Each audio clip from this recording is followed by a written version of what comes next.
The following is a Just Green production brought to you by the Might Be News Network.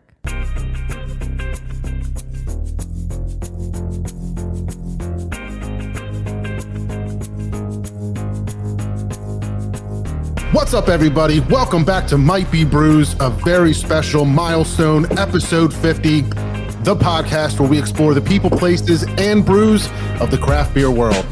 My name is John. With me, as always, Mr. Steve. How you doing? Sprinkles. And the commercial. And, come on. I didn't get it. God, you guys suck. Come on. Scoop, there it is. Scoop, there it is. Swing and a miss. The best commercial on TV Over my right head. now. Completely over my head. I'm sorry. Well, I'm sorry. And I messed up Taylor's intro anyway, so I get another chance. The man behind the board, my brother Taylor. How are you? I'm good. How you guys doing tonight? I'm doing good. This is so weird.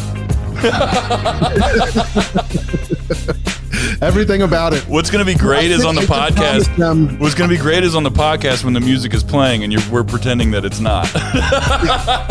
Because I'm actually a good producer. I did promise them that we were a first-class production. So. Right.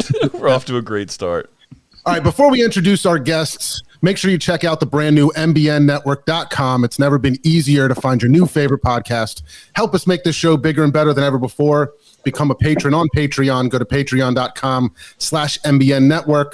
Sign up to get bonus episodes and to be entered into monthly giveaways and more. And shout out to our sponsors, Eunomia CBD. That's EUNOMIACBD.com. Use promo code MBN for 20% off, free shipping, and a free gift. That's EunomiaCBD.com. So this week, our guests are the people behind Lehigh Valley Beer Week. So first, let's introduce the president of Lehigh Valley Beer Week is it Wilbur Mansion? Correct. Jesse. How you doing, Jesse? Good. How are you doing? Doing good. Thank you so much for being here. The treasurer of Lehigh Valley Beer Week from Spinnerstown Hotel, Anna. How are you? Hi, I'm doing great. Thanks for having us. Thanks for being here. All right, and Craig, I don't know what your official title is, Craig. I didn't find that, but Craig, I think it's actually new kid on the block. There you go. I'm the new guy on the board. So you've actually been on the show before when we did this special episode for McCall. So thanks for coming back and hanging out. My pleasure. Absolutely. All right. So for the new people to the show, Jesse and Anna, we like to get to know a little bit about your beer background. So I looked at like the Spinnerstown website. It looks like you guys are heavy into craft beer, and that's, kind of part of what you do at the restaurant. Jesse, I know you've got a craft beer background as well, but I'll start with you, Anna. Do you remember that moment or that beer that kind of got you into really liking craft beer and, making that part of your business? Well, so I'm actually third generation at Spinnerstown Hotel. Oh, wow. And so my main influence in beer has always been my dad. He is huge into craft beer. He brought Belgian beer and all those weird styles kind of into Spinnerstown. And he was always the one that distributors, they were like, I have this keg. It's really expensive. I don't know what to do with it. And he said, bring it on. Let's do it. So he was a huge influence in my beer tastes and styles. And that kind of just morphed into, I just really absolutely love all of the IPAs and things that are going on with that. But I can still really enjoy those traditional Belgians, the Saisons and triples and things like that, which are more of his style, my dad's style. But I do remember the very first beer, aside from like sneaking ones from your parents, that right. I had was Young's Double Chocolate. Okay. It was just so good and delicious. I absolutely loved it. And so, and then somehow I just started moving into IPAs, and that's a big part of what I drink right now. Yeah, awesome. Very cool history. I'm excited to learn more about Spinnerstown. If we'll roll back to There's that. There's a lot of history, that's for sure. Awesome. Jesse, how about you? I mean, I think Mr. Steve actually saw some of the background that you have at different places that you've worked and being in the industry for a while. But do you remember having like maybe that gateway beer that got you into really wanting to be a part of craft beer? Yeah, absolutely. I guess it would probably be in college, or we thought we were cool in high school. We were all 21 in high school. Right. Yeah, we all drank Yingling in high school. When everyone brought, Natty Ice or Beast or whatever to a party, we snuck in bottles because we were that classy. We had bottles because it wasn't cool to drink canned beer at that point. We drank bottles of Yingling, and we thought that was we were pretty cool for that. And then going into college, we started home brewing in college, and then just kind of, they didn't call it craft beer then. It was like micro beers. So you'd go somewhere and it was like, oh, you could get import or domestic or micro. You know what I mean? And there'd be like one, it'd be like, I don't know, like Pete's Wicked Ale or like Sierra Nevada was always like the staple. So I think just being in college and home brewing, and then just kind of like, I remember going to one of my friends' parties who had an older brother, and him and his friends were drinking Sierra Nevada Pale Ale, and just trying one of those and being like, God, like what is this? Like this is like just like taste, just like smack me in the face with all, and like that was like the hoppiest thing I've ever experienced at that point. And now if you drink a Sierra Nevada Pale Ale, it's like drinking like a light beer. But that's always I love beer, and I've always loved it, probably way earlier than I was supposed to. But yeah. Nice. Craig, remind us, what was your gateway beer? It was probably Magic Hat number 9. Yeah. I actually had it. It was probably the worst time to have it. It was tailgating at a Phillies game. It was like 90 degrees, and we had bottles of variety pack from Magic Hat. And number 9 just hit home for me. And it was not a good beer to drink when it's like 90 degrees out, but it did it. Yeah. Nice. All right, well, I guess, Jesse, this next one will probably be for you. If I understand it correctly, you're the founder, the one that started the Lehigh Valley Beer Week. Give us a little bit of history of, what the first one was like and why you started it. Yeah. So, I was with the Brew Works then, and, we did a lot of different beer events and, beer festivals and things like that. And just being from the Valley, I guess the story I've told is, that I remember is just, I remember sitting on my back porch drinking a beer during Philly Beer Week, and just like, it just hit me that I just like, why don't we do this here? We do so much in the Lehigh Valley. There's so many cool festivals, and just wondering, why don't we do this here? And, I remember talking to people at first. I remember, and everyone thought I was crazy because they're like, if you're going to try to get competition to work together, that's not, we don't do that. But, just in being in the industry and doing beer festivals and stuff like that, and just being going to a lot of, going to Porter's, going to Spinnerstown, talking to Shangy's, people when I go there and stuff like that, just kind of realizing like, all right, this is like the group of people that, are into craft beer, and just kind of making some blind phone calls.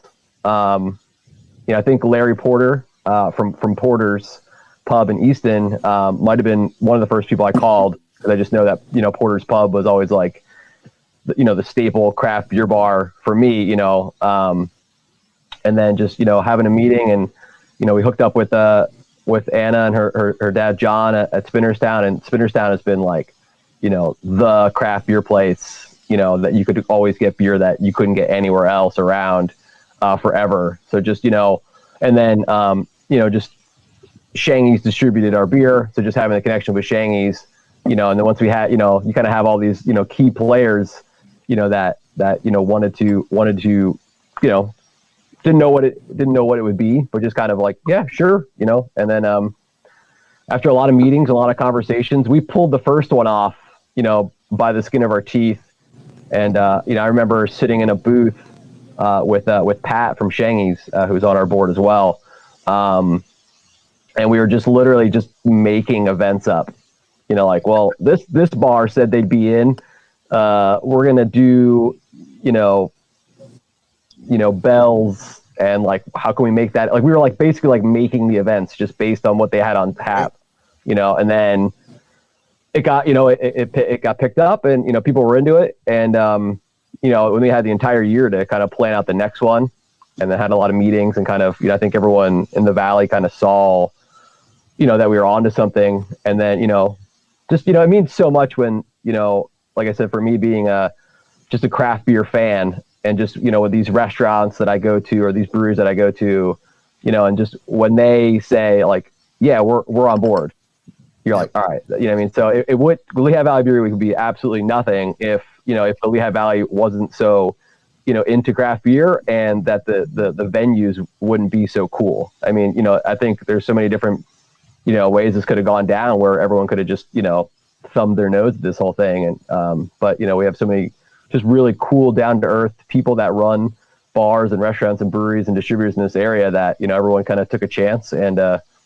here we are we're almost 10 years into this thing now. So can you give me an idea of like what the venues are and some of your favorite past events? Yeah, what the venues, and it varies year to year. The coolest thing about Beer Week has been that the Lehigh Valley brewery scene has literally just grown, at the if it's just coincidence or whatever, but it's grown at the same time, that every year there's a new brewery to join Lehigh Valley Beer Week, but then also just to join the Lehigh Valley.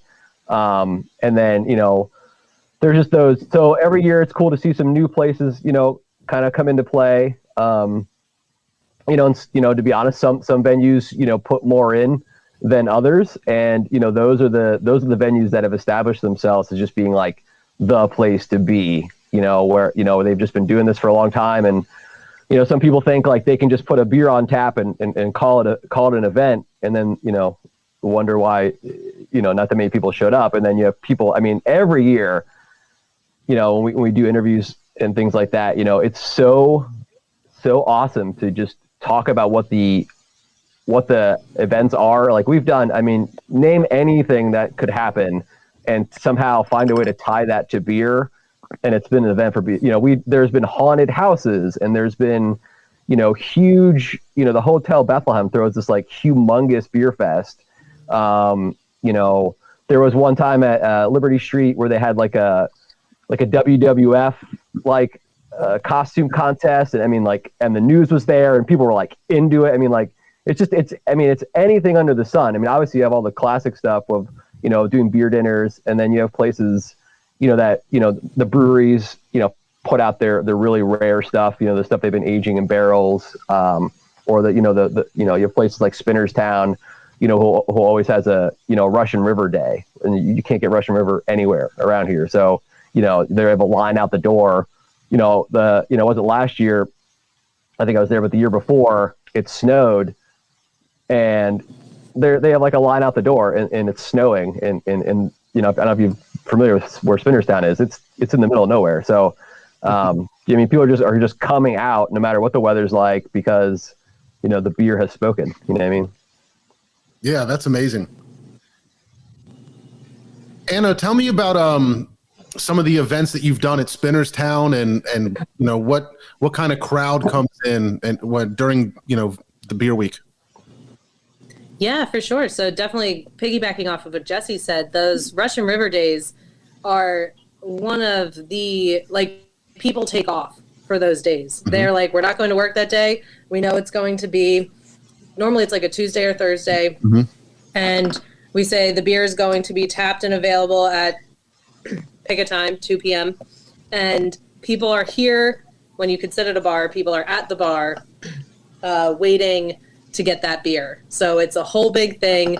There was one February where it was beautiful weather like today, and our deck was full. So it's really, really awesome. We do a lot of beer dinners. One of my favorites last year, we did a beer brunch with Free Will and Iron Hill. And that was just a really, really fantastic dinner. We'll do side-by-side tastings where you can try a beer. My dad likes to hide beer away for years and years and years. So you can try a beer from 5 years ago and then one today, the same style or the same beer. Oh, that's awesome. So that's always really, really cool. where you You can guys see do the- that and take the difference between what aged beers are and what non-aged beers are. And You always do the local We'll as it gets do- event too, right? yeah, we like to kind of we're impatient sometimes, so we like to do things a little early. So we'll do a as local as it gets the Friday before beer week, because beer week starts on a Saturday. So we get local breweries, and we'll get a half keg or a sixtel from them, and we'll tap that, and that'll kind of kick everything off for us. But they're getting beers from breweries that, you know, typically don't distribute, like where like the brewers are like, they don't distribute to other bars. They literally have like the brewer or the owner like driving a keg over in their car just because of the relationship that, you know, they've had with Spinnerstown for so long, where they're like, you can't get that beer, even though it's local, you can't get that beer anywhere except for in that physical brewery. So just seeing that, like, you know, connection and like, you know, brotherhood, you know, it's just, that's what's so cool. That's Yeah, amazing. it's a lot of fun, and my dad's been doing this for a while, and he makes a lot of really good, long-lasting connections.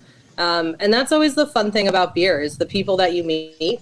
So having different events that bring different people together has always been a lot of fun, and just great, really is. Yeah, that's awesome. I think that's something that a lot of people that are outside the industry don't understand, is that everybody's friendly. All the brewers, all the distributors, you know, the rising tide raises all ships. Everybody is just so into helping out each other, and it's a really great brotherhood, as you say. Let's talk about this year's Lehigh Valley Beer Week. Obviously, with COVID, things are changing. What's the plan for this year? I know the dates of May 15th through the 22nd are out there. What's kind of the outline for this year? Yeah, so we, you know, we had to make a call. You know, the only positive side that we've seen so far with this year with COVID is that, you know, everyone's become much better at Zoom. So we've actually gotten, in my opinion, like much more Except efficient. us. Yeah. Except us. You know, where we've been able to actually, as you know, our board of directors, you know, we all run businesses. So, you know, it's super tough to get us together. You know what I mean? So, you know, that was always the hardest thing, was we'd have a meeting and then, you know, people would have to cancel or would have to get postponed. So we've actually been able to meet a lot more. And then this year we added 3 new board members. So, you know, we added Craig from McCall, and then Keith Plunkett, who's been all over the place, was with Funk, and now he's doing some stuff with McCall, and you know, some independent stuff as well. And then Kurt, the owner of Hijinks, is now on the board as well. So we've kind of added some new faces to the board of directors. You know, everybody has, you know, kind of a new set of skills, and, you know, bring some new stuff to the table. So, you know, we're revitalized, we're energized. We have some, you know, some new, you know, ideas, and it's been really exciting. And then, you know, we had to, you know, kind of make the call, you know, maybe a few months ago to we wanted to pull off Lehigh Valley Beer Week, you know, which would be like right now. But we just didn't think it was the right time. We wanted to do it because Lehigh Valley Beer Week's thing has always been, you know, let's try to get people outside of their houses when it's a crappy time of year. It's February, it's snowing, like I said. And, you know, that's been the goal. It's like, you know, we could do this in the summer, but that's when every festival is and things like that. So we've always tried to keep it in the winter to kind of, you know, make sure that's the thing. To kind of, you know, the goal of Lehigh Valley Beer Week is to, you know, to excite people about craft beer and get people to go to these venues when, you know, it's 2 degrees out and you're like, I don't want to leave my house. So, you know, so anyway, we had to make the call to, you know, to postpone it. It just didn't seem right with just the way things are. And then, you know, we found having, you know, breweries represented on the board, you know, the spring and summer is, you know, it's beer fest season. So, you know, there's a beer fest, you know, almost every weekend, you know, from June to, you know, October. So, you know, the breweries, you know, typically are busy doing all that stuff. So we had to find a week where that wasn't happening. So May seemed great. And then obviously just knowing that, you know, when it's warm out, you know, the outdoor events will be huge. And, you know, I saw a lot of things, you know, last spring and summer, you know, working in restaurants that, you know, people still come out, you know, it's just, you know, feeling that, you know, that safety of being outside and things like that really kind of, is a game changer right now. So now I'm at the point where like my mind is kind of like just blown, where I'm thinking like, wow, we've never been able to do outdoor Lehigh Valley Beer Week events. Like this might be, we turned like, this is like, this is probably going to be like the worst Lehigh Valley Beer Week, into being like, this could actually be the best one, because, these venues that have been doing Beer Week for so many years, that guy said that's always been the coolest thing about Beer Week, is just seeing like the creativity that these venues put together. Because you can't do the same event, if there's 40 different people doing beer dinners, no one's going to go to them. So every year, everyone has to, in friendly competition, try to have the coolest event to try to drive people their way. And now that, outdoors is an option, like I am very excited to see what that holds. Yeah, absolutely. So I see there's on the Lehigh Valley Beerweek.com, there is an event for this weekend. Yeah, I got to hear a little bit more about that, because I see a Ralpheus variant on there, and that immediately perks my interest, because I'm a big Ralpheus fan. Oh, she's drinking it right now. And she's going to rub it in, and she's drinking it now. That's not very nice. We know someone who got a beer named after her. I'm not jealous or anything. So, all right, Annie, get into it. Just let's break it down. What do we got?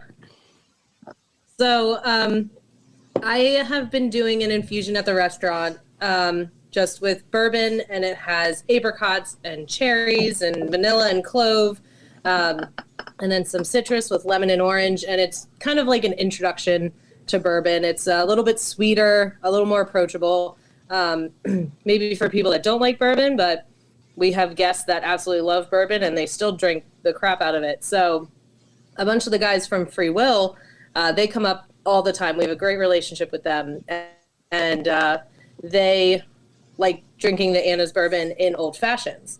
And so Brett was here one day and he was like, what would be great?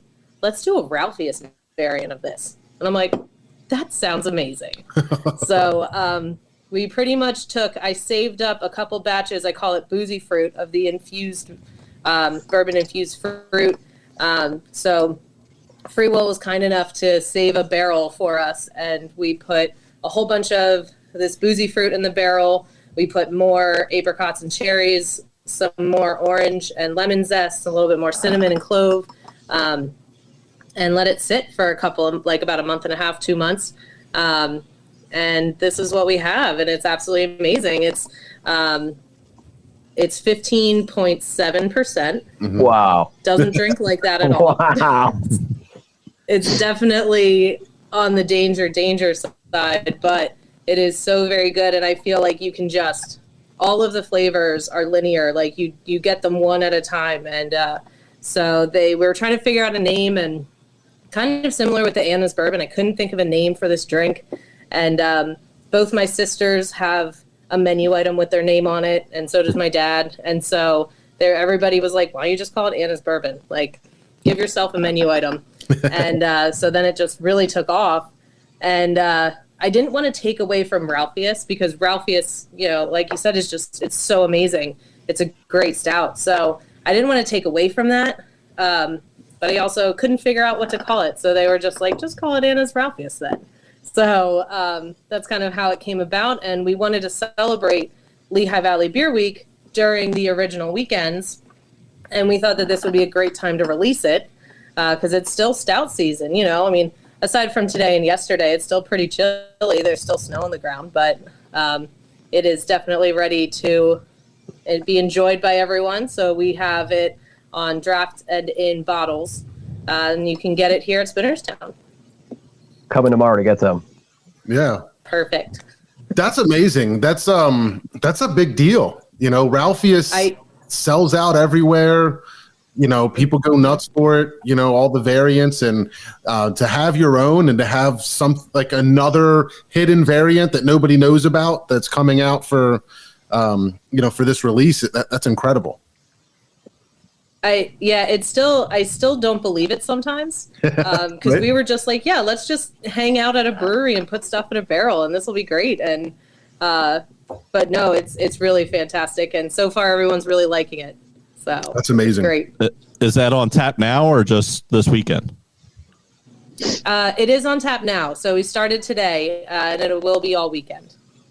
And Taylor, I don't know if you saw or not, but they do have a little main dinner on the draft list. Oh, really? Oh, really? We do. It's my favorite. It's like Taylor's a dinner fan. It's up there. It's like top 5 always, for sure. Maybe probably top 3. Uh-oh. Yeah. So delicious. So Craig, since you're new to the beer week, why don't you tell us how McCall's getting involved? We actually had a meeting today, and we haven't finalized anything, so I'm not going to tease or spoil anything, to be honest. My area of expertise for being on this call is consuming the beer at Beer Week for the last many years. So, I mean, I could talk about some of my favorite events. I know I think Jesse and Anna have hit on a bunch of them, but there's some staples that, you know, people look forward to every year. There's, there's the Stouter Day at Strange Brew, where they just load up with like 15 high ABV stouts that you don't see every day. They also do an Avery takeover, during the week, which Avery is one of my favorites. So, that's another 15. There's 20 beers on tap that are all double-digit ABV.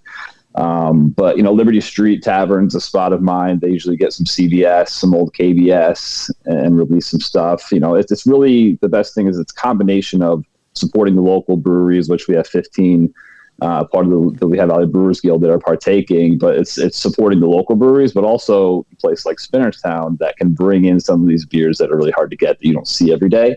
So when me and my friends were sitting down and looking at the schedule and picking where we were going on Monday, where we were going on Tuesday, where we were going on Wednesday, it was always based around, what beers have we not had, along with supporting some of the local businesses that are doing something, really bizarre. I think the Brick a couple of years ago, it's a pizza place. They did a 3 or 4 course pairing with 3 different pizzas, 3 different beers, a dessert pizza, a dessert beer.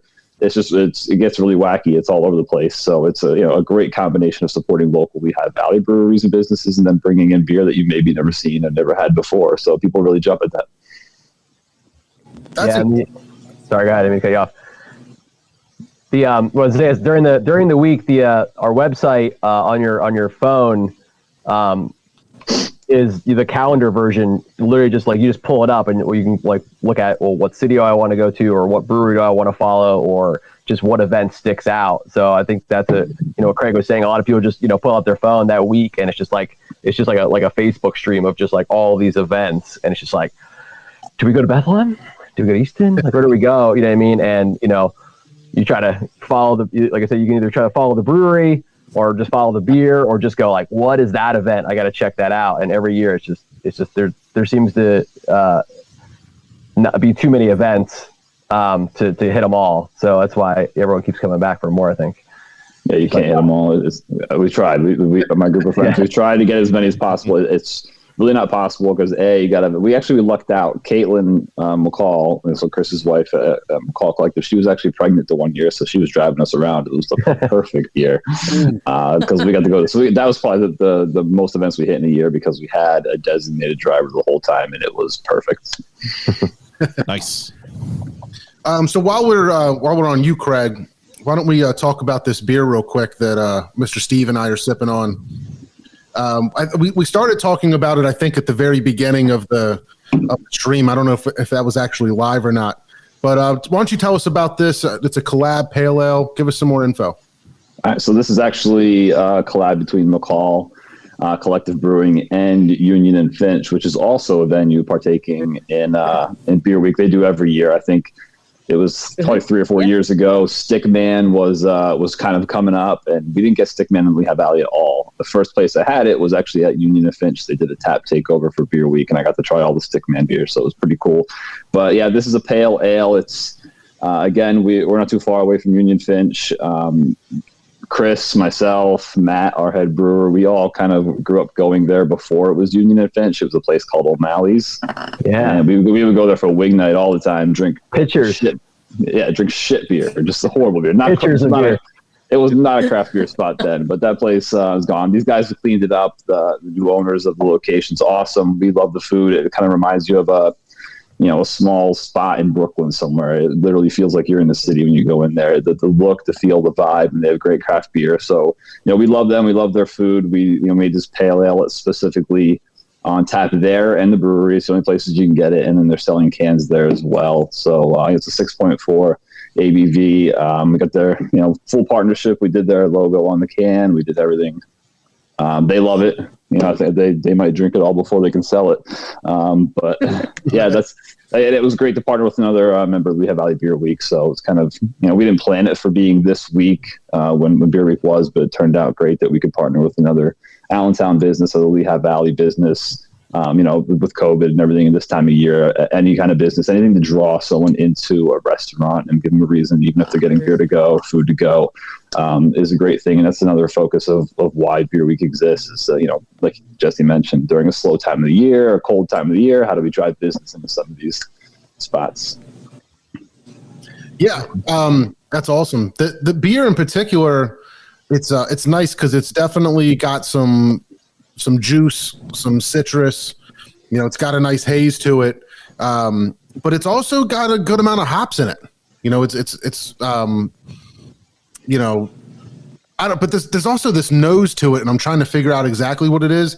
I don't know if it's maybe the cashmere coming through like real hard, but I don't know. Mr. Steve, do you picking up anything unique on the nose? I'm a little sniffly, so no. Me too.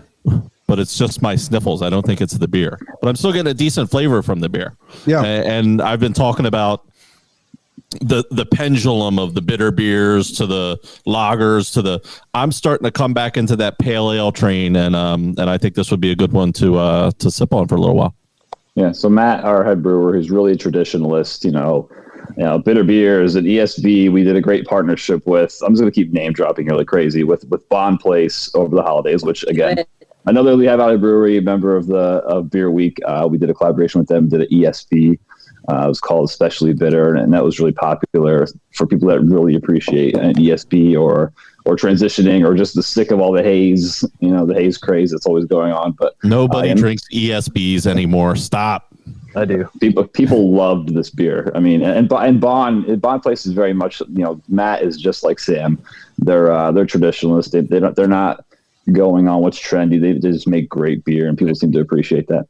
And I kid. I think that's I think the name hurts it over here because people don't understand what it is. It's not a overly bitter beer. It's a very smooth, it's a very balanced beer that you can drink for a night and not feel like your mouth has been attacked, which is great. An English bitter and an American IPA are literally the exact opposite beers. It's crazy. Yeah, so the term bitter in America is, just you can't even use that term to describe anything anymore because we've just gone as crazy as we can in America with hops. So we had the bitter wars of, what was that, about 2012? Was that the bitter wars? See how absolute bitter, how high the IBU we can get in a beer, the palate wreckers, it sucks the moisture out of your mouth.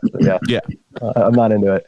I'm fine with leaving that. I like a little bit of bitterness. I don't mind an old fashioned West Coast, but those days I'm good. I'm good. I've had my share. It's a no from me, dog. I know it's a no from you. I've been calling it for years, talking to my wife. I'm not like a huge hoppy guy. I'm like like Craig said, like a traditional beer drinker. So I really like a beer to be the style it is. And I really love German beer. I really love Belgian beer.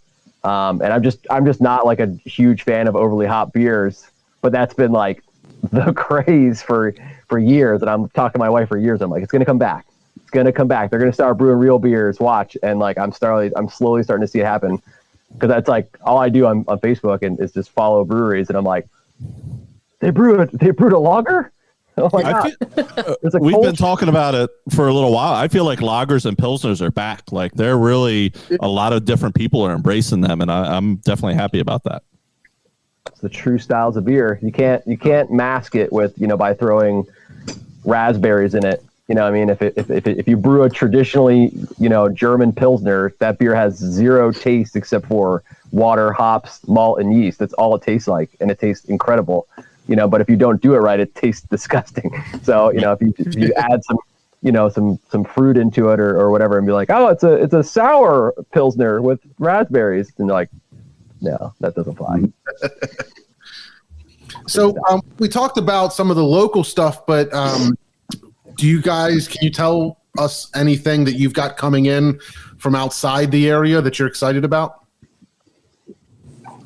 Spinnerstown always has the goods. I know we're still trying to kind of figure it out because we're not quite sure what we're going to be allowed to get at this point. We do have Pliny the Elder on draft right now because we were going to have it for Lehigh Valley Beer Week. And it was one of the last shipments of Russian River into the area. So we have to kind of see what happens and see how these mitigations on Pennsylvania if they'll ease up, which I'm kind of hoping that maybe after St. Patrick's Day they will. So we'll see. But yeah, right now that's all John Dale. He's the master of procuring the oddities and the hard to finds. And also, I have no idea what he has in the basement. Like it's a maze of it is things, crazy down there. Yeah, and it really is insane. That's been the cool thing. Like I said, over the last couple of years, is that because the Lehigh Valley brewing scene has just exploded, and I mean, all of the I don't know how many you guys aren't. I don't know how far you guys are from the Lehigh Valley, but the Lehigh Valley breweries are getting GABF medals. I mean, like we are like it's not just that there's a lot of breweries, like they're all like really, really solid. So, during Beer Week, if you're going to put on a brewery that's not from the Lehigh Valley, like you gotta bust out the big guns. So no one's like, it's either like extremely local beer or just like, like Craig was saying, like, you got Avery, you got, Russian River, you have these breweries that's like, oh man, this is what heaven tastes like. So like that mixed with all the local stuff, it's just incredible. Well, who are some of the OG Lehigh Valley brewers and breweries that'll be involved? So, when we started this thing, I think the only breweries that were around, and Anna, you'll have to correct me, were I think Weyerbacher's the oldest Lehigh Valley brewery, and then Fegley's Brewworks, was short to follow that, and then Two Rivers and Funk. I think Funk's. I don't know if they were the first beer week or the second beer week, but their like opening like weekend was a beer week. So they always celebrate their anniversary, during Beer Week, and that's always been really cool. So, yeah, Funk, Two Rivers, Hijinks is up there too. Hijinks, yeah. Those are just those events. When we were, like I said, like I used to, my brother and his friends and stuff like that would come up from Philly, and I'd be like, oh, there's events for this Beer Week thing I started, and then we'd go to an event, and like the bartenders would be like, there's an event. Like it was like in the beginning, like even if you were working there, like I knew there was an event and they didn't know there was, like, they're like, yeah, we have that beer on tap. Is that like special? I'm like, so, like it's changed so much because just the demographics of just how many breweries we have to pick from. And then just, the world kind of just caught on, simultaneously to as we've been doing this. So every year it's just kind of just gotten bigger and bigger and bigger. You guys being up in the area of Shangy's, I don't think people, we're down in Chester County. I don't think people here really understand the impact of Shangy's on that area. And to me, it's almost one of those chicken or the egg things. Did Shangy's create the Lehigh Valley beer drinker? Or did the Lehigh Valley beer drinker make something like Shangy's come out? Tell us how Shangy's kind of helps that area just in general. Yeah, I mean, talk about OG. I remember driving to Shangy's with my dad, when I was like, 12 or something like that, and it was in a different building. It was just in this little shack that was just like stacks of beer, and my just being with my dad, and even my dad being like, well, this is like so much stuff. But then, yeah, I mean, Shangy's. If Shangy's wouldn't have been a part of this thing, from day one, if they would have been like, this is dumb, then I think the conversation would have stopped there. I mean, I think that, because, they believe in local, and, Nima, their owner, and Pat, their main rep, we've been working with, from day one, believed in this thing. And, you forget how, I guess in this area, like you get so spoiled. Especially I live like so close to Shangy's, so and I don't know if you've been there recently. They totally revamped the entire building. It's nuts. Oh, it's beautiful. It's insane. Beautiful. They have 40 beers on tap and slushies and just there's like room, and I'm like, oh, there's another room. Oh, there's bottles back here. Oh, there's 6-packs. Like they have like I mean, wall-to-wall coolers, and I don't you get spoiled. Like I don't know where other people get their beer, but if you go to that distributor and then you go to any other distributor, you're like, so they just discovered all those back rooms.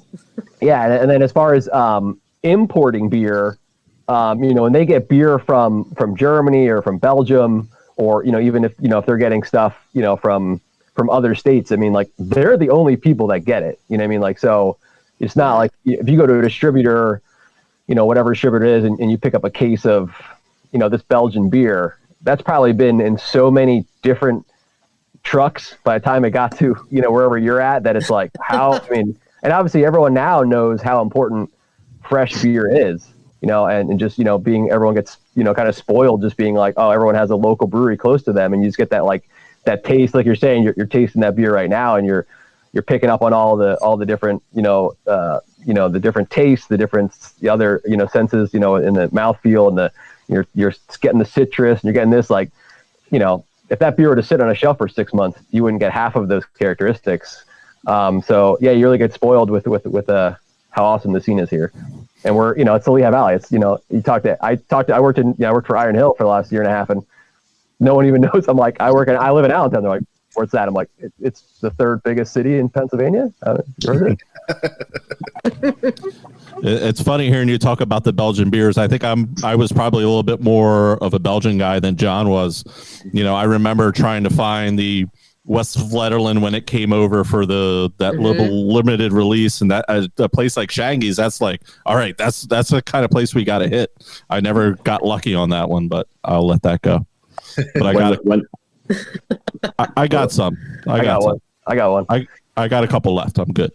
When Pennsylvania state laws changed, and for the 6-packs and smaller, so when you didn't have to buy a case, and they could buy bottles, and you can do the small crowlers and the large crowlers. That was like game changing at Shangy's. Like that's when all those back rooms opened up, when you could just build your own 6-packs, and they could sell 6-packs versus just cases, and then putting all those tap lines in. Huge supporters. Shangy's impact on the Lehigh Valley beer scene is insane. You don't think about how the laws can help things evolve and help things change, and it's helping different businesses like Shangy to stay open. I think that's great. Well, we talked about the brotherhood, / sisterhood of the brewing industry.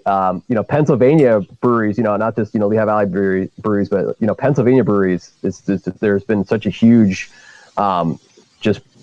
collaboration between the Pennsylvania Brewers Association and they're able, because they have such a huge network of breweries, they're able to to lobby for laws that make sense. And like Craig said, when the breweries were able to, you used to have, if you went to a brewery, and this is when Lehigh Valley Beer started, at that time, if you went to a brewery, you could taste beer or you could buy a case of beer.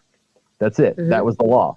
So you couldn't, now, like, you can't go to, but you had to, if they sold food, then that like was a different thing. And that was like a different, but kind of getting every year, kind of like knocking down these old laws, and making it more, accessible for the public to walk into a brewery and that to be, an event, not just like, used to think of going to a brewery as like going to like a factory. Like you'd like go in, you buy your box and you get out. Now you can go to a brewery and hang out, and, breweries have kind of, been able to kind of live that life where they're able to kind of have their own beer gardens, and, then they're adding food trucks and things like that. So, it's just, it feels so great to see that, in these small towns. I grew up in Hellertown, which is like the smallest town in the world. And, Lost Tavern, coming in there, in the middle of the town. I mean, I could have never imagined that there would be a brewery in that town, and there's food trucks and there's live music. And I'm like, Hellertown's cool. How did that happen? It's awesome. And the breweries did that, those guys did that. And it's incredible. John, are you ready to open up the second one? Are you still? I'm on it. You're on it already? Which ones did you do? What is that? Dude, if looking at this can, and I think those are those weird candies that are like hard, but then as soon as you put them in your mouth, they dissolve.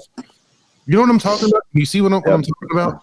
They're not candies, like mints. They're almost like fruit when you leave a restaurant. Yeah. Diners. You get a spoonful of the like communal mints. If I would have looked at this can before I opened it, I would have had nothing to do with it, just because of that picture. But it is very, very good. Mr. Steve, you haven't cracked it yet, have you? No, I don't even know which one that is. This is the sour. Oh, well, that wasn't on my list. I thought it was. No. I thought you said we were doing the sour. What is it? So this one, shout out Craig. Thank you for hooking this up. This is Lost Tavern Double the Jams Ambrosia Sour Ale with pineapple, orange, coconut, marshmallow, and vanilla. I crushed that segue, I guess. Huh? Wow. Yeah. It's intense. It's very intense. They make good stuff. Yeah, they have 2 locations now. They're really obviously Lehigh Valley Beer Week participants. I'm going to keep dropping them. You know, a big part of our focus is not just marketing for that week. When you're a member of Lehigh Valley Beer Week, we're supporting these venues and breweries for everything they're doing all year round. So we want to make sure that we're continuing to shout them out. But yeah, Lost Tavern's great. They opened up a second location in Bethlehem where they have food as well. So great little location there. This beer was just released on Tuesday, and then Wednesday in Hellertown. So I grabbed those. But yeah, they're great. You can't go wrong with Lost Tavern's releases. They're good. Sometimes a little heavy on the lactose, which some people don't like, but I mean, I don't go all in on lactose beers, but their stuff's just good. The Double the Jam series is really, really good. Sometimes they run it through a Randall of like Mike and Ike's or Sour Mike and Ike's and things like that. Its location is really, really unique. It's really good. I'm looking That's awesome. I don't think those guys sleep because I feel like they release a new beer. It seems like every day. Yeah. But it's like every other week or something like that. It's crazy. Yep. And once the breweries get a second location, there's more taps available, so then they can just brew more beer. So I looked at their tap list literally I think yesterday, and I'm like, damn, like I got to get out of the house. I mean, they're cool about brewing traditional beers too. You talked about the English bitter. I think it was called Edgwicks as one of their flagship beers.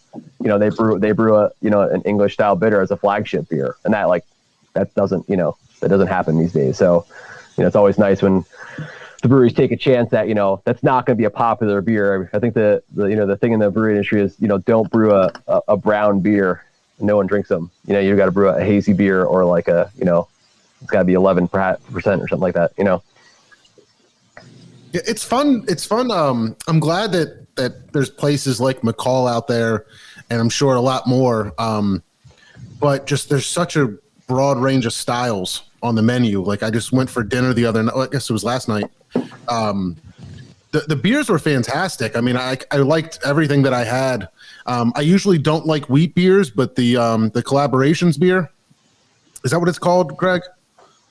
The contributions. Contribution beer. Yeah, that's the beer that we launched. That's what we talked about last time we were on the podcast. Yeah. So before we opened up. Yeah. Yeah, I was excited to try that one because that was, the first one that you guys opened with, and wheat beers are usually not my thing, and but there was something about it. Maybe it was like a little bit of a dry finish that I got that wheat beer. Maybe it's the yeast that I was like, man, I'm not crazy about it, and then I just couldn't stop drinking it. And then Roast Malone I thought was fantastic. Like, yeah. That was great cover art. That was great. I got to that stuff too. That's great. Yeah. We tried to get a cease and desist. We tried really hard. We tagged them on every Instagram post. We tried. We thought it would be the greatest. Listen, this could go one or two ways. People are gonna love the beer and no one's gonna notice the label, or his people find out and we get a cease and desist and it makes the news, and then people really want the beer. That didn't happen, but people still do enjoy the beer. Yeah, but I mean, a roasty red ale, it's just something that you don't see on a tap board very often anymore, and it was just really unique and it was really well done. It's one of those things that I feel like when you're sitting and getting a flight somewhere and you're trying these different styles, you can start to tell when things are really well executed. And I feel like that's what's going on there. They're very, very good at what they do. They're brewing great beer, and there's nothing that's off. There's nothing that's that tastes bad or different. I mean, it's just they were all fantastic styles. So you guys are definitely killing it there. Thanks. Yeah, Matt's good. Matt's again, real traditionalist. His background, he's been local. He worked at the Bethlehem, the state home brewer store. That's how he met Sam at Bond Place back in the day, and he went through Sam Adams, head brewer at Coney Island. Coney Island Brewing, which is part of Boston Beer as well. So yeah, he's definitely worked his way up from home brewing. He's had the right relationships in the Lehigh Valley. It's how some of our partnerships and our collabs have come through. So yeah, I mean, it's been our approach the whole time, and that's really my approach with joining the board here with Lehigh Valley Beer Week too. Is just let's bring everybody up. Everybody can win. No one comes in to shut down the rest of the Lehigh Valley breweries. No one's coming in to steal customers. It really is like a brotherhood in the Lehigh Valley, and we have new breweries like Seven Sirens just opened a year ago. They're now part of Beer Week. Brew Daddies in Allentown, who just opened up just about a year ago as well, partaking in Beer Week. There we go. Yeah, so it's great. They're coming in. They're joining. They're part of the Brewers Guild. They're doing creative things aside of Beer Week as well. So it's just a great scene. And again, things like Beer Week, things like Shangy's, things like these other breweries, hijinks that have been around for all these years, all coming up in the Lehigh Valley have all contributed to the boom. And then places like Spinnerstown is not even in the core of the Lehigh Valley. Like all the kind of supporting the Lehigh Valley Beer Week. I see someone in the comments talking about Sabatini's. Sabatini's is my spot up in Scranton. I love Sabatini's. Their pizza is amazing. They got some really good beer up there as well. They're really far away, but if we can get them in part of Beer Week, that'd be great. They're a hike. Who's got the better selection? Yeah, Sabatini's. Shangy. Shangy's Shangy's a member of the Lehigh Valley Beer Week, so I'm gonna go. And they have slushies, so if you're into that. Oh, that's right. Oh, that's funny. Mr. Steve, what did you end up cracking? I cracked open the Fagleys, the weird kids on the block, hazy and juicy, pineapples and mango. I actually haven't had a sip yet because I poured it really poorly, and I'm embarrassed to bring it on the stream. That's how you can just get a lot of the aromas that way. Drinking it two-handed. There's my buddy Tim. He's I worked with him a while back, but he's in Allentown. He's a Lehigh Valley guy. But I think he's also like a whiskey guy, so we got to get him into the beer scene. I want to give a quick shout out. I've been sipping on some Levante tonight. This Mango Mountain. Nice. This is one of the best sours I've ever had. Seriously, I just recently got my first Mercury shipment in, and I'm just thrilled I was thrilled to get beer in the mail, so that was pretty cool. And it helps that it's tremendous. It's amazing. This stuff's really, really good. It tastes better when it's mailed, actually. I agree. I agree. That's another great thing. That's you try to find the positives in the situation that's going on right now. I mean, obviously, a lot of breweries, bars, restaurants are hurting right now during this time. And a cool thing that's come about has been it's gotten easier to get beer. So God bless. So it's a lot of the. I've been loving it. A lot of the breweries now. You get 4 buttons on your phone. Swing by, you can do curbside or whatever. And, a lot of the breweries, working in the restaurant, I typically, have days off that, other people don't. So I'd be like, all right, it's a Monday. Let's go check out a brewery. And I'm like, everybody's closed. Yep. McCall's open. There you go. So now it's, yeah, but exactly, see me. And, but now I've been seeing some of these breweries who I know used to be closed. They're available now for to-go beers and things like that, and it's so easy. I mean, literally, like a lot of the breweries are using, the same this system called Toast, the same POS system. So it literally like saves your information. You can save your credit card information there, and it's I know Bond Place has it. I know I think Funk has it. McCall has it, and literally just it saves your information. You're like you can order some food, some to-go beer, and then. You can order you can get, draft beer through a crowler or a growler. You can get, cans, So, and I've been seeing just like everyone's beer lists have like opened up. Everyone's doing like a lot more canning and stuff like that. So, for someone who, you don't, if you're, you don't want to leave your house, or whatever, there's still like a ton of craft beer options available. And I think when we get into the warmer weather and people want to get outside more, I think it's going to be next level. Yeah, I think that was one of my favorite things, is when everybody was needing to do that pivot and get that online ordering platform. And like 4 or 5 of my favorite places all got the same POS. So just like you were saying, like I've got an account, my card on there, and like you said, 3 or 4 clicks, and you've got beer, getting delivered or easily picked up or whatever it is.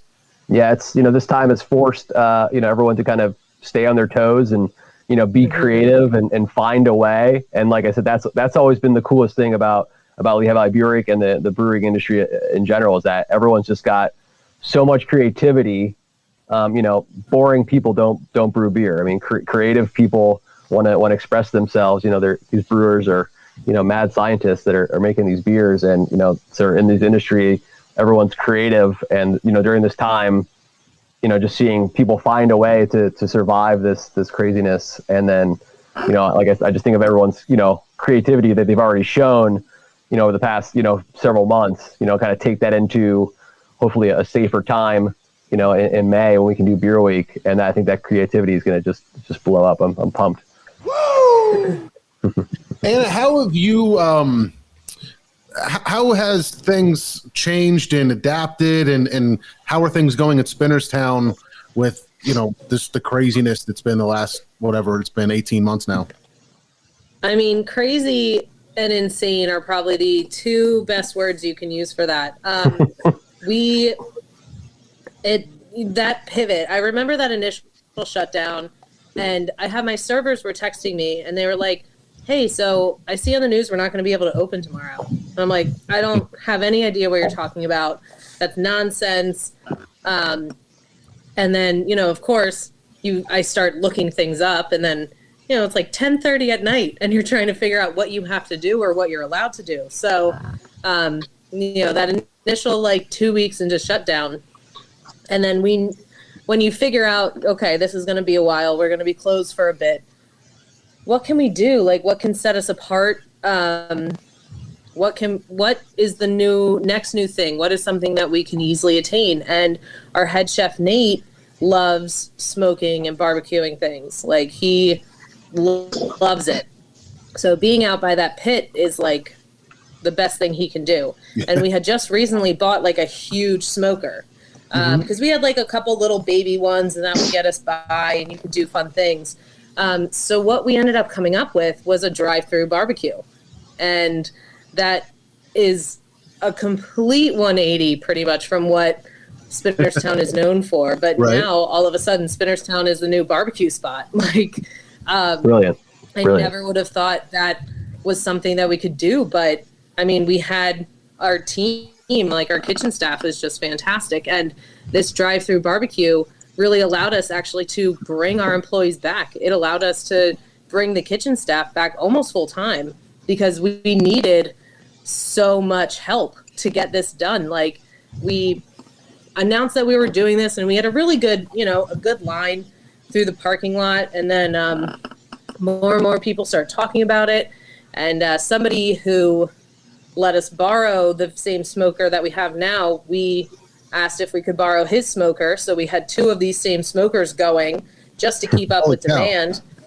And then JJ at Lynx, and we sold out. And JJ at Lynx let us borrow his smoker as well. So we had 3 smokers at one point just to keep up with demand for this. And WFMZ did a spotlight on us, and they waited in line, and they went and interviewed people. Like, it was just crazy. And so that idea and that ingenuity really, really, I think, kind of set us apart from other people.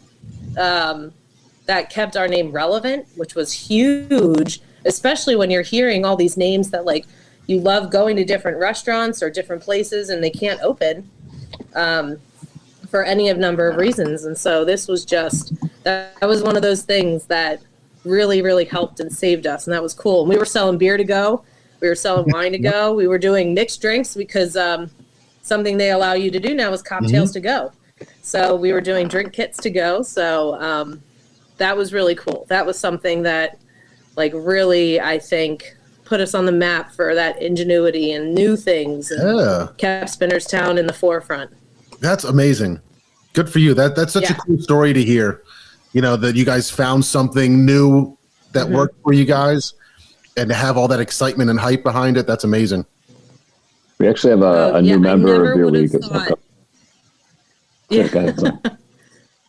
I never would have thought that the state police would be like, you're causing a traffic problem. Can you fix that? So, in a good way, like, and then half the time, you know, there's some troopers that live in the area and they're in the barbecue line too. So it was, and getting cocktails to go. It was definitely something. Obviously. No, mostly the brisket, actually all the brisket. So. All right, well, before we wrap things up, I just want to give you guys one last opportunity. Any events coming up, any participants that you want to give a shout out to or plug, please, you know, let everybody know some of the more exciting things or things that you guys are excited for and that we can look forward to. Yeah, so we'll be planning an all venue meeting, which we typically do as we kind of get closer to the beer week. And now as you can probably see through our social media and stuff like that, everyone signs up every year. You know, now's the time where everyone's kind of re-signing up. And then as people sign up, and then the coolest thing is we do that when we do the meetings, obviously they're usually in person. But then you'd see, like, we do the meetings, we kind of talk about what we're going to do for the year and stuff like that. And then you'd kind of see the meeting, like that part of the meeting takes like, you know, whatever, 20 minutes. But then the rest of the meeting is just like, you see like this bar owner and like this brewery kind of like off on the side, and you're like, they're working on something. So I think now's the time where everyone's kind of starting to kind of work on everything. You just keep your eyes peeled to the social media and the website, because you know, the events will start popping up, and then it's go time. Yeah, we're announcing venues almost. You know, I'm trying to do a venue a day, trying to highlight. So I'm going to shout out some of the breweries we did mention. We mentioned Bond, Bosergeist is part, Brew Daddies, Fagley's, Funk, Hijinks, Hot Pill. We didn't mention Taylor House. We also didn't mention. We mentioned Two Rivers, Weyerbacher, Yergi. You know, we have some other new members. It's actually a pizza. It's a guy, Brian. He makes pizza out of his house, out of an oven, and he started selling it during the pandemic. He's only on Instagram. It's local_stone. You order, he posts what he's got, what days. You make your order via DMs on Instagram. Then you pick him up at his place. You know, he's got all the certifications and stuff. It's great pizza. He's doing Sicilian. He's doing deep dish Chicago style. He actually did a pop-up event at Bond Place as well. So, you know, you can get your beer and your Bond Place beer. So he's taking part in Beer Week. So it should be really fun to see where he pops up and where his pizza is going to be. But tons of new members, like I said, you know, announcing one a day and really kind of highlighting them and making sure that people know where the events are going to be at once we announce them. That's awesome. With last thing we're going to do here is a little tradition that we have that I usually forget to prepare for, but it's called Toast of the Week. So we usually do a little toast to something. I'm probably gonna start. We're gonna go through the normal people here. If you guys have anything, you can add on too. So for me, down in Texas, I've been dealing with a customer, and last week everything went to shit. And it was really crazy to see, like, a power outages, the snow, just how unprepared they were. But, you know, us being, you know, in the, you know, working with the industries and whatnot, it was really cool to see a few breweries step up, and they were just bottling and doing whatever they could, canning, offering, you know, filtered or, you know, just incredible, probably filtered water out to people who really had no supply.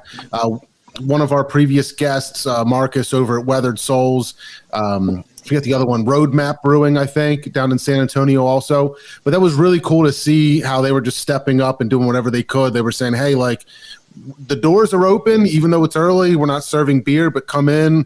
And you know, they're putting out 2,000-3,000 gallons of water a day. So shout out to them, toast to them. Great work, great job.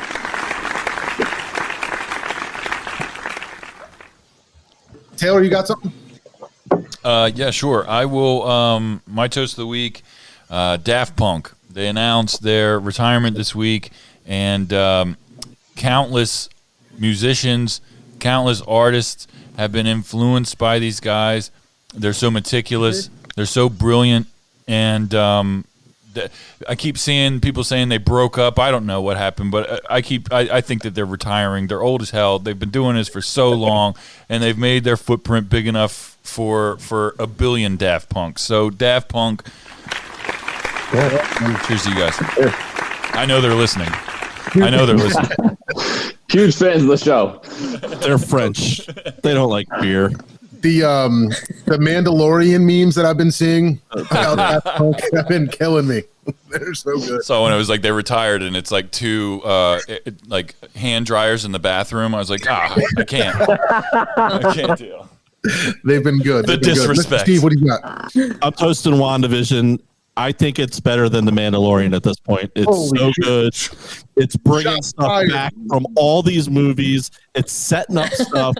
It's so just the end credit scene that they did in the 2000s show, because they never did them until the 2000s. Taylor, you love it. Spoilers. WandaVision, so good. Toast. Man, that's a good one. Wow. That's a real good one. Shots fired. Wow. We'll get into it later, but I'm taking my first real deep dive into the MCU, and I'd love to talk to you guys about it. But any of you guys have a toast or anything that you want to shout out quick before we go? I don't know what the rules are. Give me the music. No, Anything. Give me the music. I'll give a toast to Carson Wentz. Hey, that's a good one. Nothing but class. So wish him luck. It's a good one. I hope you go. I hope things work out. I really went to the Super Bowl there. We fire Howie Roseman the next day. Yes. He's the one that should have gone. We've been saying it for weeks. They're going to win the AFC South. Watch. You should. Anybody else got anything? I'm so put on the spot. I don't know. It's okay. That's all right. You ready, Let's John? wrap up the podcast. Let's do it. See if we get the music. Is it working? It's working. Oh my God, I fixed it. Now I'm like waiting for the intro. I'm so messed up. Let's just start over. I'm waiting for the post to go. But guys, listen, Jesse, Anna, Craig, thank you guys so much for hanging out with us. It's been a blast. If any of you took the time to hang out, to listen, to watch, we really appreciate you. Real quick, a couple upcoming shows we've got. We're going to be doing the Locust Lane collab with FAM. That'll be our next episode. We're going to talk to the guys at Beer Maker. Check out beermaker.com, BEERMKR. And we're also going to be talking to Wrong Crowd Brewing out of Westchester. So lots of very exciting stuff coming up. But Also, make sure you check out Yesterday in 5 Minutes on YouTube. Series premiere on Monday. Follow MBN Network on YouTube. Do it now, people. And then also the website, it's scrolling at the bottom there, LehighValleyBeerWeek.com, May 15th to 22nd. Is that right? So awesome. Keep an eye, follow them on social media, look for all the events. It's going to be a ton of fun, a lot of stuff. I'm sure we're going to make a trip up there and try to at least get something in. But thank you guys so much for hanging out and letting us talk at you. And we will see you next time.